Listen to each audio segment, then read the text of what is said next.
Hi everyone, and welcome back to the channel. In this tutorial we will show you how to add an extra line that displays the refund quantity directly below the order quantity.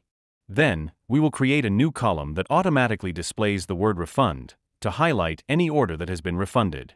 These features are especially important for improving clarity and providing a better overview for your accounting and warehouse management teams. So, let's get started. First we create a new report and select order as the report type.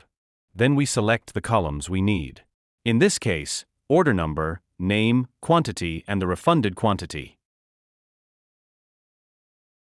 You can delete the columns you don't need. Then, add a custom column and name it type. Leave this column empty for now. This is where the word refund will appear later. Next, navigate to the Rows tab. We will add a new row that will only appear in the report when an item has been refunded. Select after each line item and click on the Set Condition checkbox. Add row if refunded quantity is more than 0. This way, the row only appears for refunds. In the Type field, enter Refund. So every time a refund occurred, the word refund will appear in the column. In the Quantity field, enter line items, refunded quantity, multiply by -1. The double square brackets tell DataChamp to perform a mathematical calculation. The double curly brackets provide access to other columns, in this case, the refunded quantity.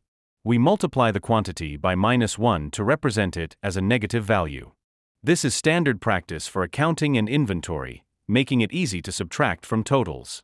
Fill out the order number and line item name as well if needed. Now click Preview to check the results. As you can see, an additional line has been added that displays the refunded quantity, and the word refund is shown as well. If everything looks good, give your report a clear name like Refunds, save it, and hit Run to generate the export. And that's it. I hope this tutorial was helpful. If you have any questions, feel free to leave a comment.